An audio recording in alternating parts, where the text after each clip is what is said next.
con el ciclo de debates en salud pública y esta segunda conferencia va a correr a cargo del doctor José María Martín Moreno, académico de número, catedrático de Medicina Preventiva y Salud Pública de nuestra universidad.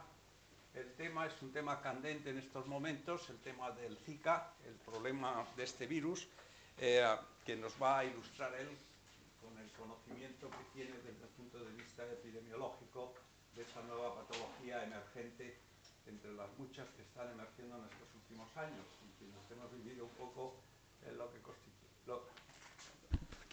Es que hay que hablar al micrófono, si no, no se graba bien, es como si se te mueves no sales en la foto, aquello que decía antes. Entonces, es un problema emergente en estos momentos cuya significación real no sabemos muy bien lo que va a significar. Lo que sí que es evidente es que en América Latina ha despertado una gran inquietud. Yo hace unos días estaba en Argentina en una reunión de ligas latinoamericanas de cáncer y con un tema totalmente alejado de este, pero la preocupación mayor en este año era más que el cáncer, el Zika, por la extensión del proceso en toda América Latina y por lo que representa no solo ya las mujeres embarazadas, sino también lo que constituye en la patología del adulto con el síndrome de Guillain-Barré. Entonces, vamos a ver lo que nos cuenta José María. Muchas gracias, José María, una vez más, por haber montado este ciclo de debates que creo que es muy interesante.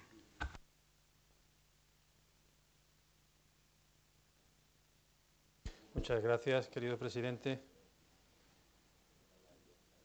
Señoras y señores académicos, amigas y amigos todos, estamos en una sesión de debate en el que, como decía el profesor John Bart, vamos a ver de qué hablamos al hablar de Zika y cómo afrontarlo. Que lo primero que llama la atención es un poco cómo, en principio, se ve negro. Efectivamente, no son los mosquitos los que están tapando por la alta densidad la pantalla. Creí que estaba hecho adrede. Sí. Sí, no le des que se está, que ya está. Sí. Déjale que le suba esto, que se mete, que no se le oye bien. Lo asociamos muchas veces a un mosquito atigrado y de un aspecto nada amigo, y también lo asociamos a casos de niños con microcefalia que tanto han afectado y tanta preocupación está generando especialmente en América Latina. Y a partir de ahí la conexión con el virus, los nuevos desarrollos, todos los elementos que están suscitando y la preocupación a nivel internacional. La hoja de ruta de la presentación sería qué es y cómo se transmite el virus del Zika, cómo empezó y cuál ha sido su evolución hasta llegar a la situación actual, hasta la que está en este momento, qué manifestaciones clínicas presenta, cómo se diagnostica la enfermedad y cómo se trata, y después por qué causa tanta preocupación, para terminar con cuáles son las medidas de prevención y control. Llegaríamos a unas conclusiones y ojalá pues a un pequeño debate sobre el tema. El virus del Zika es un virus ARN monocatenario de una polaridad positiva con una envoltura y una simetría icosaédrica. Es un arbovirus del género Flavivirus y de la familia Flaviviridae y es muy cercano al dengue, al chikungunya y a la fiebre amarilla, también al virus del Nilo occidental. Entonces hay que hacer el diagnóstico diferencial, como veremos posteriormente con estos virus que son más conocidos. Sin embargo, tiene una estructura ligeramente diferente en una región que facilita la unión a anticuerpos y a receptores, y esa región es importante para que se fije el virus y a su vez entre y progrese la enfermedad. El vector del virus del Zika es un mosquito, concretamente el Aedes, y el más clásico es el Aedes aegypti, pero existen también otras especies como el Africanus, el Apico argentus, el Lutocephalus, el Vitatus y el Furcifer. Pero lo que más nos interesa a nosotros es también que puede ser transmitido por el Aedes albopictus, que es más conocido como mosquito tigre, y porque nos afecta, está en nuestra zona.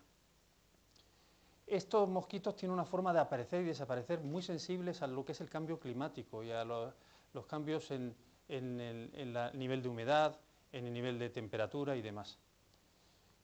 Esta es la distribución actual del Aedes albopictus, del mosquito tigre, que tenemos en nuestra comunidad valenciana, pero también en Cataluña, en Huesca, en Guipúzcoa, y también en Murcia y en estas provincias andaluzas del Mediterráneo. El Ministerio de Sanidad, de hecho, puso en marcha en el 2008 un proyecto de vigilancia entomológica en puertos y aeropuertos, y eso se va adaptando anualmente para intentar seguir cuál es la evolución de este mosquito, porque esto va cambiando. Anteriormente no teníamos este mosquito tigre, que tanta preocupación y tantas molestias nos está generando. Yo creo que el verano pasado ya bastantes de aquí probablemente hayan tenido experiencias con este mosquito. El Zika tiene un ciclo selvático, que es fundamentalmente el que el huésped es un primate no humano. El primate tiene el virus, le pica el mosquito a su vez pasa el virus a otro primate y así sucesivamente. Eventualmente se lo pasa a una persona o personas y a partir de ahí hay un ciclo urbano o suburbano. Tiene una RO, lo que se llama tasa básica de transmisión, que quiere decir por cada persona que tiene el Zika, a cuántas personas contagia. Como promedio viene a ser de 3 a 6, más o menos 4. Como el SARS o como el VIH, y es el doble que el ébola, es decir, es bastante contagioso, pero va a depender mucho de cómo estén los mosquitos en el sitio, si los mosquitos son más abundantes, cuál sea la densidad, cuál sea la estación del año y demás. Pero además de esta forma de transmisión existen otras formas de transmisión que conocemos bien, como puede ser la materno-fetal, intrauterina, perinatal, otras vías como puede ser la sexual, la vía por transfusiones sanguíneas, en el trabajo de laboratorio. Y hay vías teóricas adicionales que aquí no están demostradas. Lo que ocurre es que se ha visto que el virus crece y por lo tanto hay la posibilidad de que sea una vía de transmisión en órganos que se vayan a trasplantar o tejidos, y también se ha visto en cultivos de leche materna. Pero no se ha visto por ahora que la lactancia materna sea un agente de transmisión del virus Zika. ¿Cómo empezó? ¿Cómo se descubrió el virus Zika? En principio todo empezó hace 69 años, justamente en abril de 1947. Se identificó en Uganda, concretamente en un mono rhesus que había sido enjaulado y llevado desde la India, que es curioso también porque estaban estudiando la fiebre amarilla, tenían mucho interés, y este era un bosque, se llamaba Zika, y entonces llevaron este mono. En aquel momento se estaba investigando, como digo, la fiebre amarilla, pero encontraron un nuevo tipo de microorganismo y entonces le llamaron virus Zika, virus del Zika. El bosque en sí es un lugar paradisíaco, silencioso, de 25 hectáreas de mucha vegetación, y está en Entebbe, si se acuerdan, es el aeropuerto famoso que está muy cerca de Kampala, en la capital ugandesa, donde estaba Idi Amin Dada, el famoso fenómeno de aquel secuestro del avión que fue liberado por las fuerzas israelíes. Pues en Entebbe, y en ahí está 62 especies de polillas, mariposas, 40 especies de mosquitos, quiere decir, es un laboratorio vivo de todas estas especies, para estudio y para investigación. ¿Cómo se propagó el virus desde África, donde fue descubierto, en Uganda, a otros países de África, pero sobre todo ya hasta llegar a América? Por ahora se ha quedado por aquí, pero nadie duda que del salto y se pase también, por supuesto, a Europa. Es perfectamente posible. Primero, en el 54 se detectó la primera infección en un humano, que fue en Nigeria. En el 56 se informa de la infección por este virus en monos y ratones de laboratorio. Y durante 30 años ha estado básicamente casos aislados de transmisión en humanos en África, y dio un salto en el 77-78 a la Polinesia y demás. Lo más importante es el año 2007, ya nos acercamos bastante. Ahí se confirma una epidemia, no casos aislados, sino verdaderamente una epidemia de Zika en la isla de Yap, que está en la Micronesia, aquí. En esta epidemia se calculó una tasa. Nos sirve porque además a partir de ahí sabemos algo de las epidemias de Zika. Antes no sabíamos nada, solamente eran casos aislados. Entonces a partir de ahí se ve una seroprevalencia del 75% de la población general. Quiere decir que 3/4 partes de la población tenían anticuerpos, pero puede haber inmunidad cruzada. No es seguro que fueran todos por el Zika, porque también tiene inmunidad cruzada con arbovirus. El hecho concreto, de todas maneras, es que una seroprevalencia muy alta y una tasa de ataque del 14,6 por 1000. En el 2013, también muy conocido, es el brote de Zika en la Polinesia francesa. En esa Polinesia es curioso, todas estas islas que hay en ese lugar tan lejano, las antípodas de nuestro mundo, ¿no? Pues está la Micronesia aquí, la Polinesia aquí y la Melanesia aquí. Entonces, en la Polinesia francesa están las islas como Bora Bora o Tahití, por decir algunas que están muy conocidas. Y también en Nueva Caledonia se notificó un brote muy importante con más de 8.000 casos sospechosos y se estima que hubo hasta 28.000 casos de Zika. De esto están saliendo muchos de los artículos y de las conclusiones que nos están ayudando ahora. Cuando veremos, y citaré artículos del Lancet y del New England de este mes y del mes pasado, muchos de ellos están relacionados con datos que se generaron en este brote. En el 2014 el brote ya afectaba a las Islas Cook y ya pasaron a la isla de Pascua. La isla de Pascua, que pertenece a Chile, que está ahí en el Pacífico. Y ya en mayo del 2015 el virus se extiende a Brasil. Este es el punto clave. Se extiende a Brasil, ¿y cómo fue? Pues puede ser por el Campeonato del Mundo de la FIFA de fútbol. Las 12 ciudades sedes del Mundial de Fútbol, llegaron muchas personas y se supone que algunas vinieron contagiadas, y como el mosquito estaba allí, pues esta es una hipótesis de trabajo. Los franceses dicen que más que el Campeonato del Mundo de Fútbol fue lo que se llama BA World Sprint, que es una carrera de canoas en Río de Janeiro, en el que había equipos de varias islas polinesias. En cualquier caso, da lo mismo, que fuera un deporte u otro, el hecho concreto fue la llegada de personas afectadas por virus del Zika, probablemente de esas zonas afectadas que hemos visto, de la Polinesia y de la Micronesia. En 2015, en mayo, el virus se extiende por el noreste de Brasil y en los meses siguientes se registran también brotes en Colombia y también en la parte de la costa africana, en Cabo Verde. Y ya en noviembre del año pasado, Brasil confirma que el virus Zika puede ser el causante de la mayor incidencia de microcefalia detectada en recién nacidos. Empieza a verse que están aumentando mucho los casos de microcefalia y está paralelamente a que están aumentando mucho los casos de Zika. No tenían una prueba científica, sino simplemente empírica, de que esa correlación estaba ahí. La OMS declaró el virus del Zika una emergencia de salud pública de importancia internacional el 1 de febrero pasado. Y bueno, salió en todos los periódicos, todo el mundo preguntaba qué es eso de la emergencia internacional. Yo tuve la ocasión de responder. En principio es tan sencillo como que en principio existe un riesgo para la salud pública de otros estados y a causa de la propagación internacional del Zika, y que se necesita una respuesta internacional coordinada. A partir de eso, de ese momento, lo probable es lo que ha pasado, que si insistiera en el fortalecimiento de la vigilancia epidemiológica, la creación de la capacidad de laboratorio para detectar el virus, la colaboración en la eliminación de mosquitos, la formulación de recomendaciones sobre la atención clínica e incluso la definición de áreas de investigación prioritarias sobre la enfermedad. Estos han sido pasos que ha ido siguiendo la OMS desde febrero hasta ahora. ¿Cuáles son las manifestaciones clínicas de la enfermedad por virus de Zika? En principio, en el 81% de los casos, ninguna. Ninguna. O sea, básicamente es asintomática. Puede ser portador, por lo tanto una persona, pero de forma asintomática.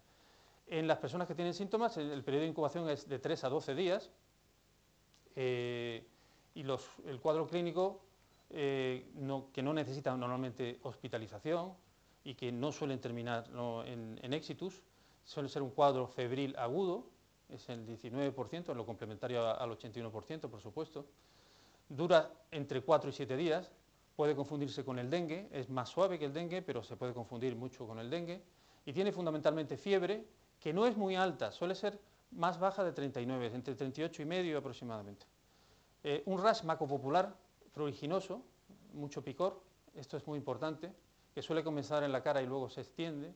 Artritis y artralgia en el 65%, que es importante, pero menos importante que el dengue, que es una fiebre quebrantahuesos, es una fiebre que molesta más. Conjuntivitis no purulenta, que eso es fundamental en este caso. Y cuando hablo de todo esto me estoy acordando de los ilustrísimos académicos que me acompañan hoy y que me podrían enseñar todo esto en detalle, pues, la conjuntivitis, en el caso del Zika, es muy llamativa en relación a lo que puede ser el dengue o el chikungunya o la fiebre amarilla, que no tienen. Mialgias, cefaleas, dolor retroorbital, edemas en los miembros, vómitos y otro tipo de síntomas muy genéricos. Aparte de eso, de ese cuadro febril agudo, hay una complicación con un cuadro neurológico que antes nuestro presidente hablaba, que es el síndrome de Guillain-Barré.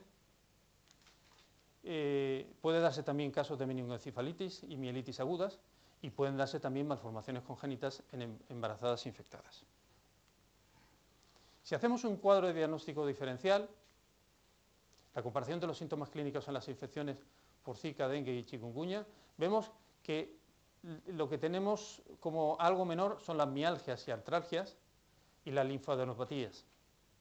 Y sin embargo, el rash maculopapular es más intenso en el Zika y sobre todo la conjuntivitis también, comparativamente con las otras dos enfermedades. Este es el rash y es la conjuntivitis. El síndrome de Guillain-Barré como complicación, pues básicamente se ha caracterizado y se ha podido formalizar el conocimiento de la misma hace nada, hace unos días, el 9 de abril de 2016, se publicó en The Lancet la primera asociación entre el Zika y el Guillain-Barré. Se hizo, si se acuerdan, con el estudio de la Polinesia francesa, con muestras de sangre de 42 pacientes que enfermaron de Zika, y las conclusiones del estudio, bueno, recordemos que el síndrome de Guillain-Barré es un trastorno autoinmune que afecta al sistema nervioso y lo que hace es una parálisis progresiva de los músculos del cuerpo, fundamentalmente afecta a la mielina y los nervios se vuelven incapaces de transmitir señales con eficiencia y los pacientes comienzan a sufrir debilidad, parálisis progresiva de grupos musculares.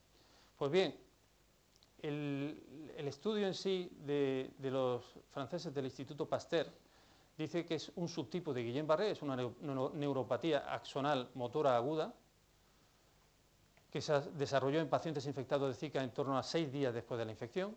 Se estima que 1 de cada 4.000 personas que padecen Zika pueden desarrollar esta enfermedad, que el riesgo relativo o la oportunidad relativa o odds ratio es mayor de 34, quiere decir, entre los expuestos existe 34 veces más la probabilidad de tener Guillain-Barré que entre los no expuestos al Zika, lo cual no digamos que es significativo, va más allá de cualquier cosa imaginable. Está claramente establecido ahí.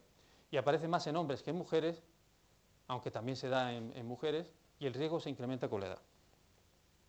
Aquí se ve cómo los casos sospechosos de Zika, la curva epidémica, y a su vez de Guillain-Barré, que siguieron un paralelismo absoluto, una correlación entre los mismos en la Polinesia francesa. Esto es ahora en la distribución de casos registrados de síndrome de Guillain-Barré con infección por el virus Zika confirmado, es decir, que ahora están apareciendo, como se hablaba anteriormente, en América está siendo una verdadera preocupación, por supuesto por la microcefalia, pero también por las neuropatías asociadas, y se están expandiendo poco a poco por todos los países. En principio, como se verá aquí, es insistir que no solamente es Brasil, es Colombia, El Salvador, Honduras, República Dominicana, Surinam, etc. ¿Y las malformaciones congénitas? Pues esto empieza a sospecharse y a preocupar a las autoridades sanitarias de Brasil cuando reciben informes médicos de la región del noreste, donde está Pernambuco, Pelotas, todas esas zonas de Brasil, y con informes médicos diciendo que hay aumento de recién nacidos con microcefalia. Ya en octubre de 2015, el Ministerio de Salud de Brasil confirma un aumento en la prevalencia de microcefalia en el historial de nacimientos en el noreste de Brasil, comparado con los registros que tenían anteriormente. Y además lo intenta constatar con un registro todavía más preciso de la microcefalia en Brasil. Y el 17 de noviembre de 2015 el Ministerio de Salud informa de un aumento de casos de microcefalia de manera fehaciente y un posible vínculo con la infección del Zika. La OPS, la Organización Panamericana de la Salud, o también llamada PAHO, ¿no? Pan American Health Organization, publicó una alerta respecto al incremento de los casos de microcefalia. La microcefalia ocurre como resultado de una interrupción en la secuencia del crecimiento del cerebro del feto y a su vez, al colapsarse el crecimiento del cráneo fetal, se produce una destrucción del tejido cerebral que queda pues mucho más comprometido, por supuesto. No hay datos concluyentes en cuanto al momento de la infección materna y de la aparición del daño, frente a otros virosis que sí se sabe que tiene que ser en el primer trimestre y tiene que afectar exactamente en un momento determinado. En este caso concreto, lo más frecuente es que haya sido encontrado entre los 7 y las 13 semanas de gestación. Pero en algunos casos ocurrió incluso más allá de las 18 semanas de gestación. Entonces, como se ve, de una forma variable. Puede ocurrir incluso en el segundo trimestre e incluso a principios del tercer trimestre del embarazo. En síntesis, sí es más frecuente en el primer trimestre del embarazo, pero no exclusivamente. Eso también genera una cierta preocupación, porque no hay un periodo en el cual ya a partir de ahí sea seguro. Los hallazgos del Zika en el líquido amniótico, en el tejido cerebral de fetos y en recién nacidos con microcefalia, a su vez, las altas tasas de microcefalia entre los bebés nacidos de madres con antecedentes de Zika proporcionan, digamos, las evidencias de que el Zika está asociado a la microcefalia, o la microcefalia está asociada al Zika. Estos son artículos de, como digo, de nada, de hace una semana, de 2 semanas. El New England Journal of Medicine ha tenido una serie de artículos también indicando esta asociación y al principio la OMS, cuando declaró la emergencia, dijo que en principio no estaba establecido la relación científica, pero ahora ya están diciendo todas las evidencias que sí está establecido.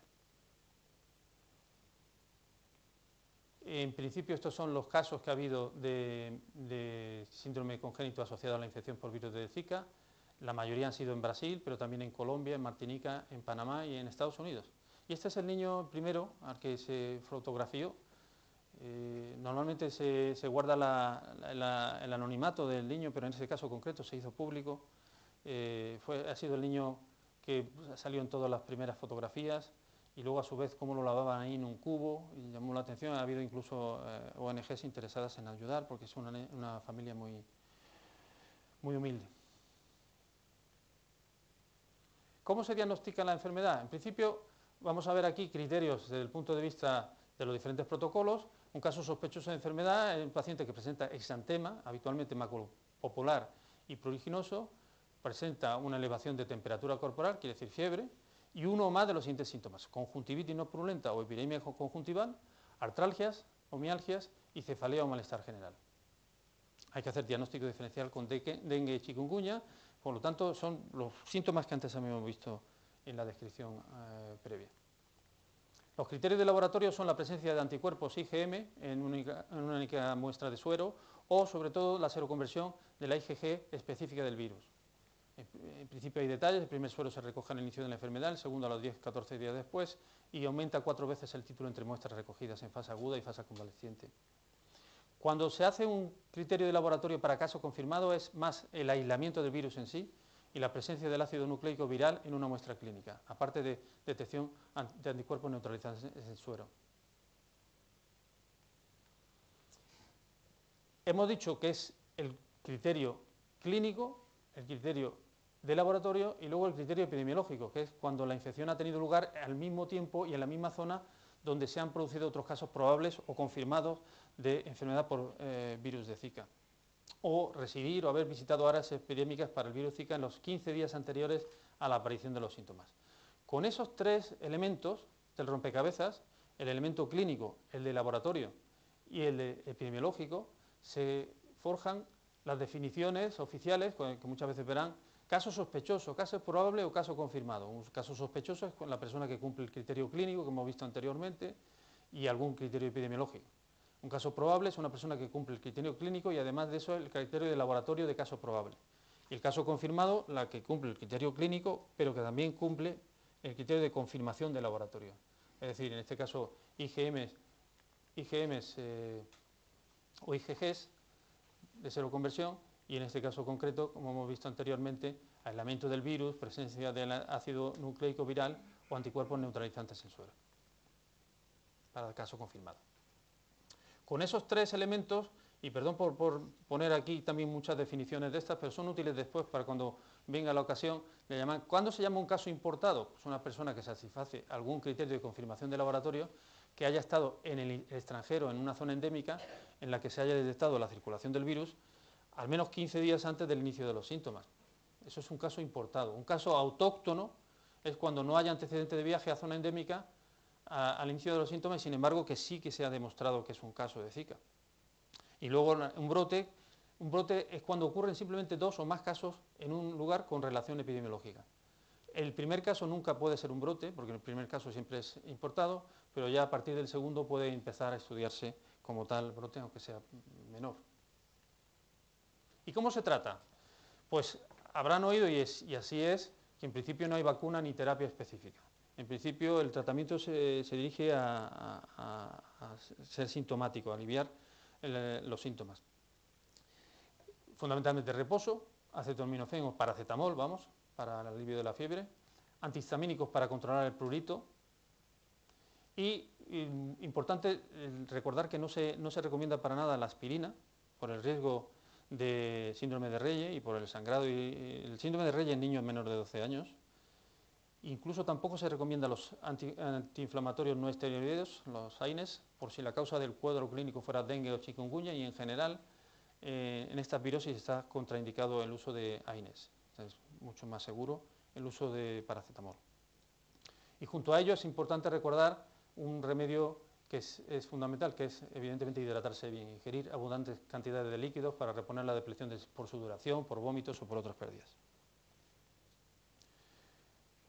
¿Y por qué causa tanta preocupación? En principio, por su rápida expansión. Ya hemos visto que de pronto, de ser una enfermedad que estaba relegada a África y quizá a unas islas ahí de la Polinesia, Micronesia, pues de pronto se está en toda América. En Estados Unidos existe una enorme preocupación también. Es incluso elemento de discusión hasta en los programas electorales de los ínclitos candidatos que están participando en las elecciones primarias.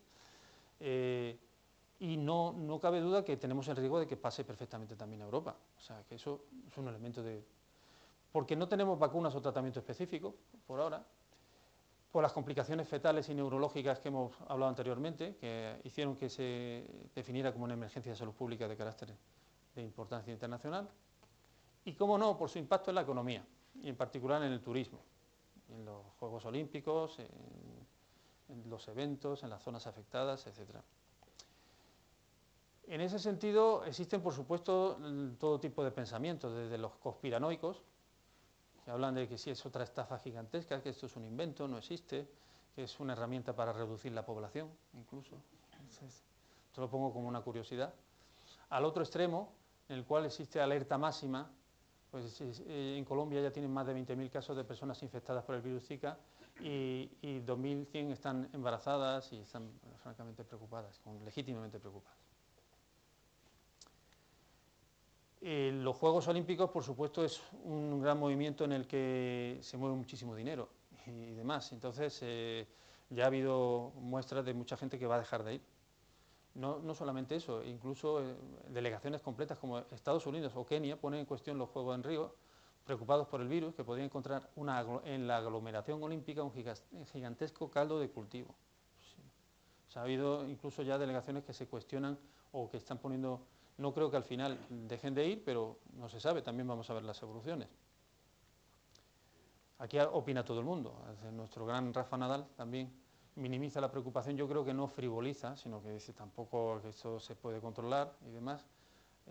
Esto es en las declaraciones que hizo en México, después de... Sí, va de abanderado a Brasil, y también evidentemente él está muy interesado con que salga bien, como estamos todos, de que ojalá el tema se contenga.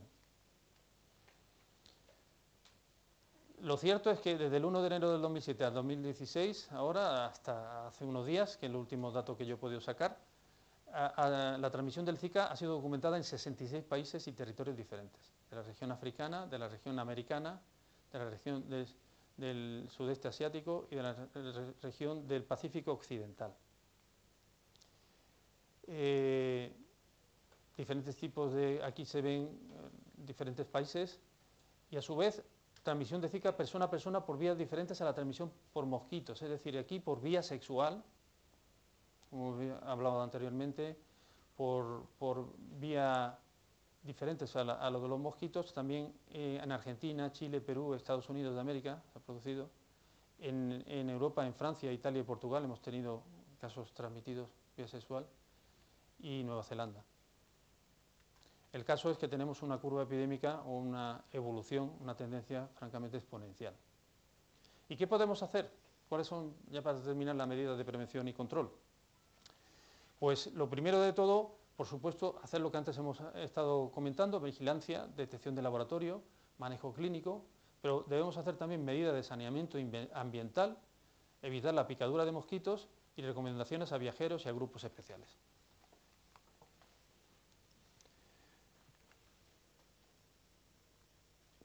De saneamiento ambiental, ¿qué se puede hacer? Pues básicamente la reducción de las fuentes para los mosquitos, eliminación y modificación de los lugares de cría y disminución de los contactos entre los mosquitos y las personas. Vaciar, limpiar o cubrir los contenedores que puedan acumular agua, como cubos, barriles, macetas. Los mosquitos, además, es curioso, no necesitan mucha agua. El agua, cuando es una capa finita de agua, es perfecta. Es perfecta. Muchas veces incluso ha habido, para el dengue se conoce en Cuba, algunos de los rituales que hacían con el candomblé o con el... a veces utilizaban nenúfares con las propias hojitas de las flores y justo con una peliculita muy fina de agua. Ahí viven ideal. Decían, esto era para quitar el dengue o para quitar el Zika o el chikungunya. Justamente para todo lo contrario, es para criarlo, es perfecto. Este tipo de... Y luego se debe limpiar, eliminar otros posibles criaderos de mosquitos, como macetas, neumáticos usados, canalones, etc. Por supuesto, durante los brotes, las autoridades sanitarias pueden recomendar la fumigación con insecticidas, que también pueden utilizarse como larvicidas. Estos son, y se ha visto también en televisión, en fechas recientes y demás, fumigando escuelas enteras y demás, ante la preocupación del problema. Pero es que hay cosas más curiosas, como las propias radiaciones contra el Zika. Básicamente se hace con rayos X, modificaciones genéticas, pesticidas, todo esto. Están intentando todo tipo de cosas, pero la que estoy hablando de las radiaciones es la radiación de mosquitos machos para causarle esterilidad. Entonces, al final, eso se llama Sterile Insect Sterilization, y esto lo hace la OIEA, la famosa Organización Internacional de la Energía Atómica. Está sede en Viena. Están haciendo todos los proyectos sobre esto. También hay proyectos como en Oxford sobre modificación genética de los machos del mosquito Aedes aegypti. Entonces, al llevar ese gen que evita que sus crías se desarrollen adecuadamente, la segunda generación de mosquitos muere antes de reproducirse y además se convierten en portadores. Es decir, es una forma también de intentar ir contra la especie. También ya, por mencionar cosas curiosas, se están poniendo, y esto es de antes de ayer, propone usar drones contra el mosquito del Zika. Ya yo creo que también es todavía un poquito prematuro. Para llegar, para hacer los estudios, incluso de entrarse en los sitios donde están los criaderos más difíciles de acceso, y sobre todo también para soltar esos mosquitos que están radiados, que están estériles por modificación genética. Desde el punto de vista más individual, ¿cómo se evitan las picaduras de mosquitos? ¿Qué hay que hacer? Pues medidas físicas y medidas químicas. Las medidas físicas son utilizar ropa adecuada, preferiblemente de colores claros, que cubran el máximo del cuerpo, por supuesto. Instalar barreras físicas, como son telas metálicas en los edificios, mantener las puertas y ventanas cerradas si fuera necesario. Esto es de sentido común, o sea, poner toda la barrera física para que los mosquitos no entren, y utilizando incluso mosquiteras de cama durante el día, como protección adicional. Junto a estas medidas físicas hay medidas químicas, que es utilizar repelentes de insectos regularmente en la piel descubierta. Hay bastantes, los más importantes son el DET, que es el DIT, le llaman, el IR3535 y la icaridina. Son los tres repelentes que se utilizan con más efectividad. Hay que seguir estrictamente instrucciones de la ficha técnica y, por supuesto, tener cuidado cómo se utilizan en los niños, en los enfermos, en los ancianos, porque tiene también su toxicidad, o sea, pero a su vez son muy eficaces. Y otras medidas adicionales, en principio a los viajeros se les recomienda que adopten precauciones básicas para protegerse de las picaduras de mosquitos, lo que hemos hablado anteriormente, de las medidas físicas y las medidas químicas, y se recomienda a las mujeres embarazadas que tengan que viajar que intenten ver si se puede posponer el viaje a las zonas con Zika. Aquellas que estén embarazadas o que estén con deseo de estar embarazadas en ese periodo que van a estar en la zona del continente afectado en este momento, las embarazadas que tengan que viajar a esa zona deberán extremar las medidas para evitar las picaduras de mosquitos durante el viaje, es decir, ponerse más los repelentes y todo eso, también con el riesgo que conlleva, pero hacerlo con cuidado, pero a su vez con rigor. Luego está la transmisión sexual, que es todas las personas que se hayan infectado con Zika y sus parejas sexuales deberán tener prácticas sexuales seguras, quiere decir, o se abstienen o utilizar preservativos. También las parejas sexuales de embarazadas que vivan en zonas con transmisión local del virus o en retorno de esas zonas también deben utilizar prácticas seguras. Y quienes estén de retorno de las zonas con transmisión local. Es decir, en definitiva, existe un riesgo como mínimo durante 4 semanas tras el retorno de que se pueda transmitir la enfermedad por vía seminal.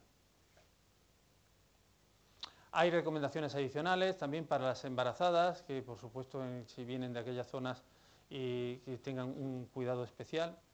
La Sociedad Española de Ginecología y Obstetricia está ayudando mucho en los protocolos que se están haciendo en España. Se está hablando también de hacerle, por supuesto, un control de las pruebas que hemos visto anteriormente, IgM, IgG, etcétera, donantes de sangre. Donantes de sangre, en principio, y donantes de tejidos y órganos están actualizándose las recomendaciones, pero se supone también que tienen que hacerlo con precaución, lo mismo que los donantes de semen, no deben de hacerlo los próximos 6 meses. Los 6 meses posteriores, ahora mismo son las instrucciones que hay, no debe de aceptarse una muestra de una persona que haya podido estar afectada del Zika. Estos son los protocolos para la vigilancia de la Comunidad Valenciana. Me lo pasó también la Dirección General de Salud Pública, la doctora Hermé Banaglocha. He estado hablando con ella y viendo también todo lo que se está haciendo y lo hemos comentado de forma conjunta. El programa de vectores de relevancia en salud pública de la Comunidad Valenciana, o este plan de acción de hace unos días también, de la Consellería de Sanidad, sobre enfermedades transmitidas por vectores en la Comunidad Valenciana, con especial referencia al mosquito tigre y a la enfermedad por virus Zika. O sea que realmente están poniéndose los elementos para prevenir y controlar el problema. Conclusiones. Estamos ante un tema serio que requiere rigor y determinación, pero para el que estamos mejor preparados que nunca y colaboramos mejor que nunca. Es curioso porque científicos se comprometen a compartir avances contra el Zika. No sé si lo han visto, pero en las revistas como New England Journal of Medicine, Lancet, British Medical Journal, prácticamente todas las importantes, todas están dejando acceso abierto a las revistas, a los artículos sobre el Zika. O sea, no me ha costado nada, de dinero me refiero, hacer esta presentación de las revisiones. Otras veces saben que tenemos que hacerlo a través de la universidad o intentar tener acceso. En este caso concreto, los artículos sobre Zika están todos gratuitos. Es un movimiento que no es habitual. Disponemos de programas definidos y planes de acción efectivos que justifican que estemos en alerta, pero no en alarma. Y por último, por supuesto, en este como en otros retos de salud pública, yo creo que la clave no está en preocuparse, sino en ocuparse. Hecho lo cuyo, me callo o me escabullo. Muchas gracias.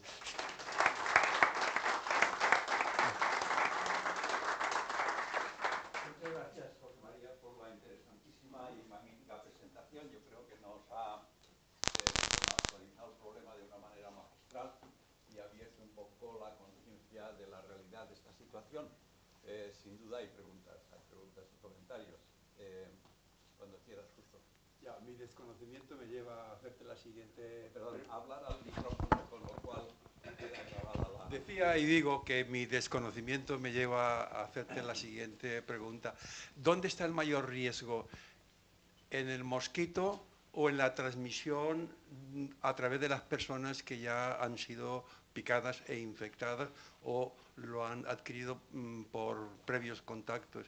Y cuando se traslada a otros países como la Polinesia o a Brasil, ¿qué se traslada? a través del mosquito que viaja quizás o a través de personas ya previamente contaminadas. ¿Dónde está el mayor riesgo actualmente? ¿En la prevención de la picadura o en la prevención de la relación para evitar el contacto? Sí, muchas gracias. Más claramente por el mosquito, de una forma, en una escala de magnitud mucho mayor. ¿Cómo se hace la transmisión de una zona a otra? Pues puede ser de las dos maneras, pero normalmente puede ser una persona que ya está infectada, va al otro lugar y en ese otro lugar existe la especie de mosquito, que a su vez hace otra vez que se abra un ciclo suburbano. Y los mosquitos tienen dos formas, por lo tanto, coger los mosquitos locales, digamos, y lo de la nacionalidad propia, o puede ser un mosquito migrante que se haya metido en el avión, que no es difícil tampoco, y entonces llega al otro sitio y pueda llegar a picar. Es decir, la globalización. Sí. Arturo. Sí.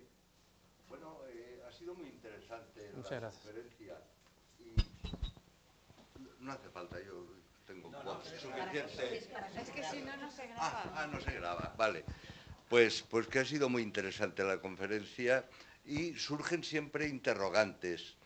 Y a mí me han surgido así como 3 o 4. Uno es, ¿por qué ha evolucionado en brotes la enfermedad esta? Y no ha estado ligada a tiempos, estacionales, ni en primavera ni verano, que es cuando los mosquitos, sino que hay veces que ha evolucionado en brotes en pleno invierno, ¿no? Todas las embarazadas que les pica el mosquito y contraen el Zika desarrollan los fetos microcefalia. Y la tercera pregunta es, ¿qué relación hay entre el tiempo de picadura a una embarazada y el desarrollo de la microcefalia? Si a una mujer embarazada le pica el mosquito en el segundo trimestre o ya casi a término, no desarrollará microcefalia, creo yo, vamos. Pues la primera pregunta que me hacías era... ¿Por qué? ¿Por qué?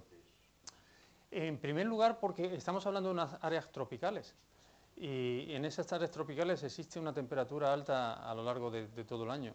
Entonces, se han desarrollado, para nosotros, son momentos incluso más invernales o más impropios de que se pueda desarrollar el problema, pero en la selva de Brasil o en el noreste de Brasil, por ejemplo, era un momento perfectamente compatible con la vida del mosquito a una temperatura tropical. Entonces, eso ha sido el motivo. No ha habido muchos brotes, ¿eh? Hemos visto que estaban los de Yap, los de la Polinesia francesa, y ahora el brote que se ha expandido de manera mucho más espectacular en América, que habría que ver por qué se ha producido de esa manera tan llamativa. Lo segundo es por las microcefalia, ¿no?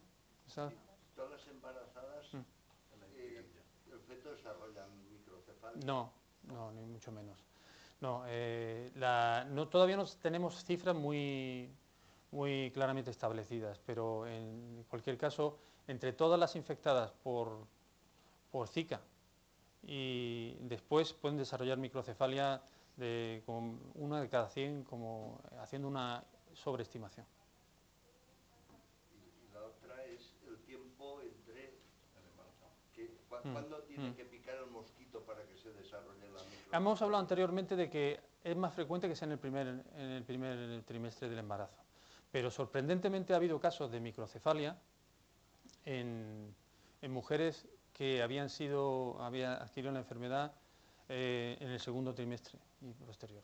Y no se sabe cómo se genera, porque normalmente todas estas, por la propia desarrollo de fetal, embrionario, normalmente debía estar restringido al primer trimestre, pero ha habido casos descritos en el segundo trimestre. Sí, normalmente se detecta la microcefalia probablemente a partir de la 16ª semana de embarazo.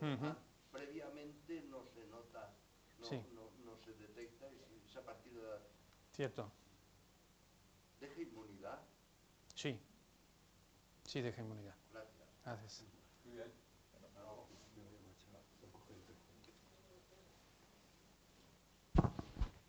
Yo Te quería hacer, felicitaciones porque verdaderamente la síntesis ha sido excelente.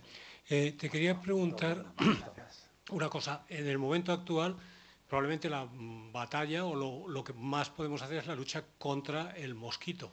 Entonces, el mosquito, esto sigue teniendo esas costumbres de que unas veces pica de noche y otras de día, si eso tiene que ver con esto. Y la segunda, a mí me sorprende, quizás lo que dices tú, que en los sitios de tipo pues muy cerca o en el intervalo del Ecuador o en la proximidad del Ecuador, estas cosas es difícil. Pero si se ha erradicado el mosquito, por ejemplo, o el paludismo en España o en Italia, con el gran problema que era en el sur de Italia, ¿qué se puede hacer para erradicar ese a día de hoy con los medios que hay, incluidos los drones, que sí que se utilizan?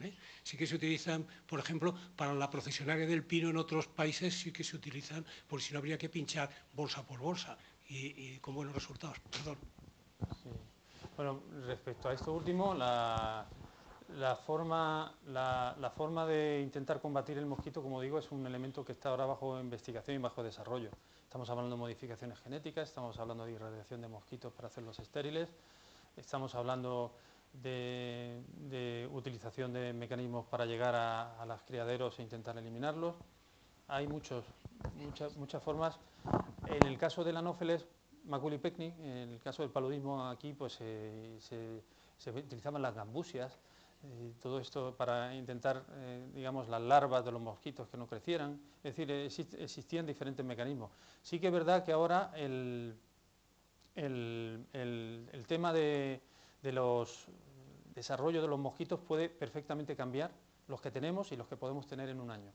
Porque un mosquito que ahora mismo no lo tengamos puede perfectamente adaptarse a nuestro medio y puede competir ecológicamente con los que están aquí, adentrarse y por lo tanto hacerse transmisor. El que tenemos transmisor ahora mismo solamente es el mosquito tigre, el albopictus. Y luego preguntaba una cosa muy importante que se me ha olvidado, por favor, lo siento, porque lo de la hora de picadura. A diferencia del paludismo, que es por la noche, el atardecer y noche, esto es por la mañana. Sí, es el amanecer y luego en pleno día, fundamentalmente.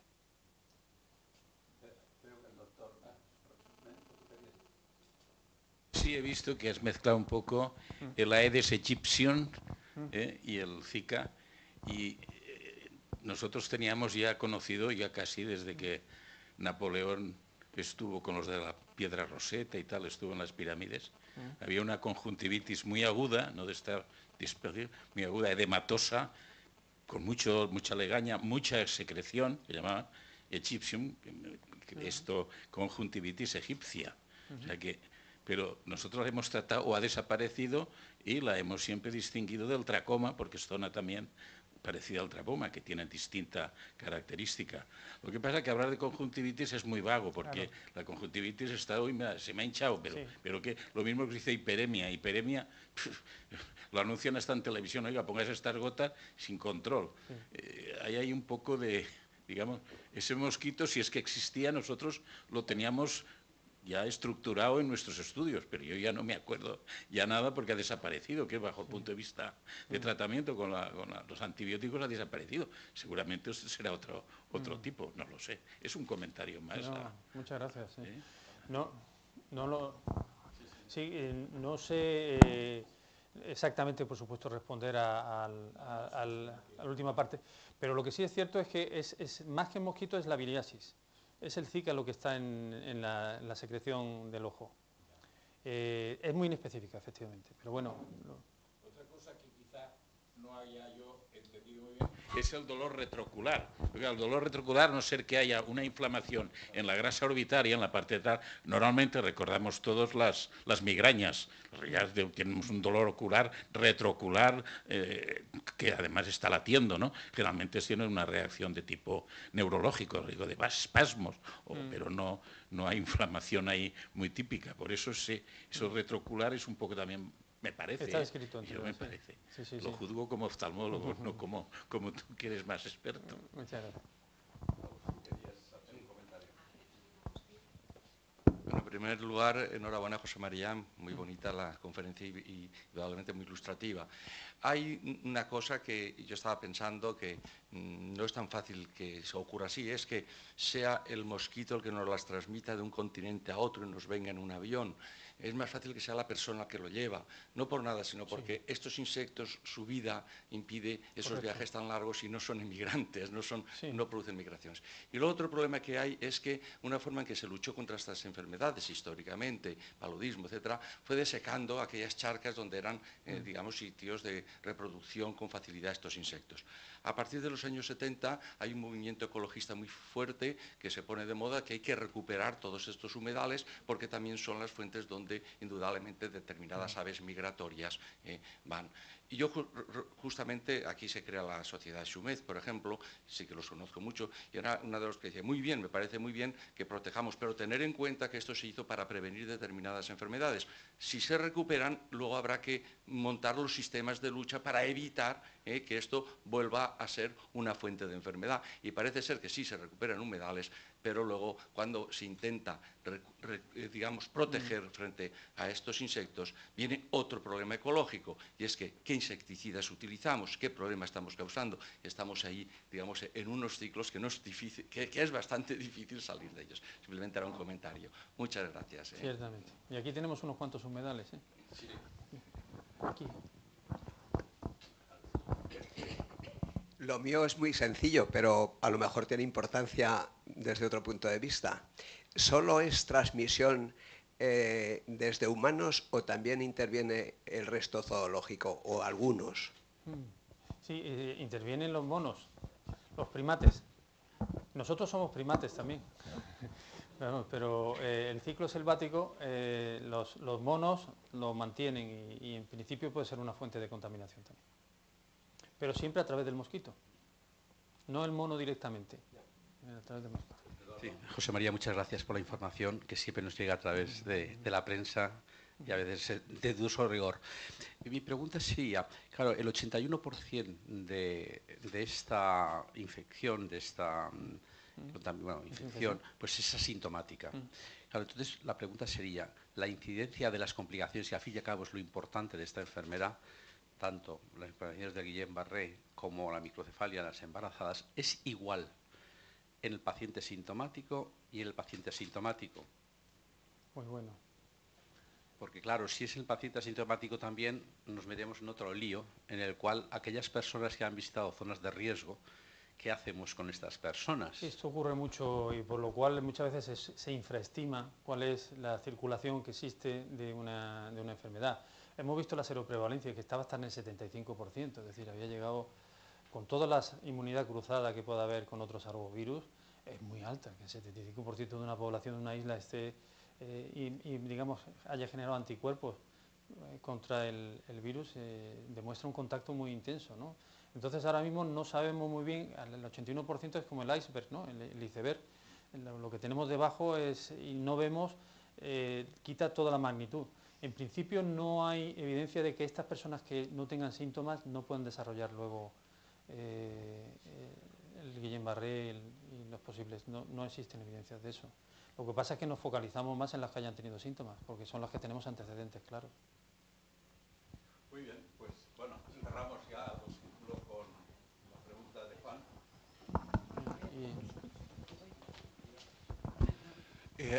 Querría hacer tres anotaciones.